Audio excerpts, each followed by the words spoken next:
আজকালকার দিনে ক্যান্সারের নাম শুনলেই আমাদের মাথায় প্রথম যে শব্দটা আসে তা হলো কেমোথেরাপি। এই চিকিৎসা পদ্ধতির কারণে আজ জীবন ফিরে পেয়েছেন বিশ্বের লাখো লাখো মানুষ।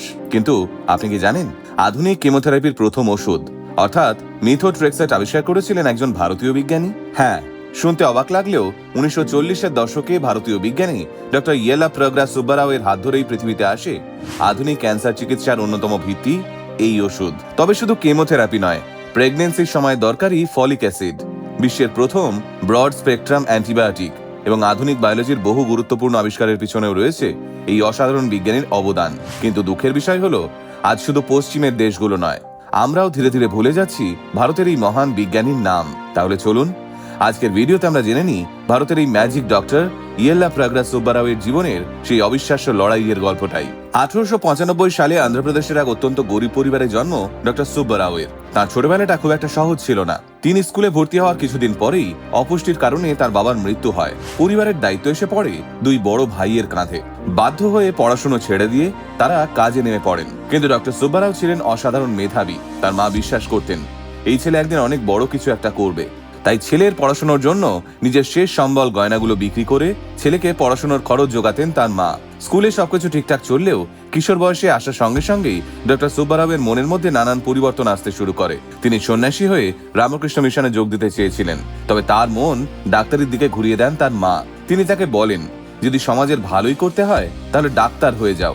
মায়ের ইচ্ছেতেই তিনি ভর্তি হন মাদ্রাজ মেডিকেল কলেজে। সেখানে পড়ার সময় থেকে শুরু হয় মহাত্মা গান্ধীর অসহযোগ আন্দোলন।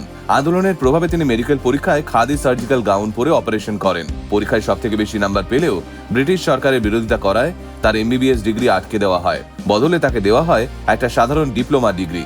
এর মধ্যেই তার ব্যক্তিগত জীবনেও নেমে আসে গভীর ট্র্যাজেডি। মাত্র এক সপ্তাহের ব্যবধানে ট্রপিক্যাল স্প্লু রোগে তার দুই ভাই মারা যান।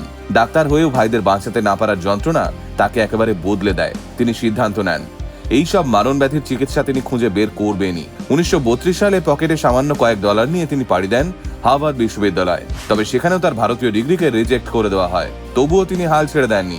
নিজের টাকা খরচ করেই ডক্টর সুব্বারাও শুরু করেন রিসার্চ। তিনি সকালবেলা রিসার্চ করতেন আর বিকেল হলেই নিজের গবেষণার খরচ জোগানোর জন্য হাসপাতালের বাথরুম এবং মেঝে পরিষ্কার করতেন। কিন্তু এই কঠিন পরিস্থিতির মধ্যেও তিনি নিজের রিসার্চ ছেড়ে দেননি।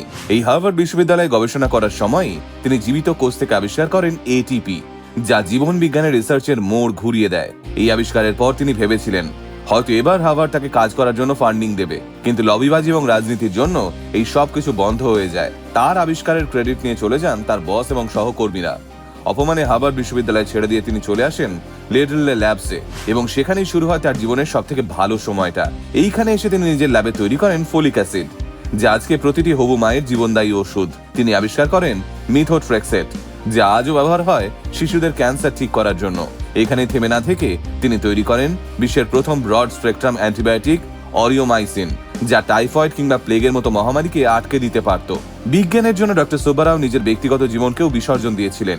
আমেরিকা যাওয়ার সময় তার স্ত্রী অন্তঃসত্ত্বা ছিলেন। তার সেই সন্তান জন্মে মারা যাওয়ার পরেও তিনি দেশে ফিরতে পারেননি। দীর্ঘ 25 বছর বিদেশে কাটানোর পর 1948 সালের 8ই অগস্ট মাত্র 53 বছর বয়সে হার্ট অ্যাটাকের কারণে এই মহান বিজ্ঞানের মৃত্যু হয়। তার মৃত্যুর পর আমেরিকার নামী লেখকরা বলেছিলেন সুব্বারাও বেঁচে ছিলেন বলেই হয়তো আজ আপনি বা আমি বেঁচে আছি। অথচ এত গুরুত্বপূর্ণ আবিষ্কারের পরেও ভারতের বিজ্ঞান মহল পুরোপুরি ভুলে গেল ডক্টর সুব্বারাওকে। আপনাদের কি মনে হয়, আমাদের কি উচিত নয় ডক্টর সুব্বারাওকে যোগ্য সম্মান দিয়ে তার অবদান দেশের প্রতিটি মানুষের কাছে পৌঁছে দেওয়া? আপনার মতামত অবশ্যই জানান কমেন্ট বক্সে।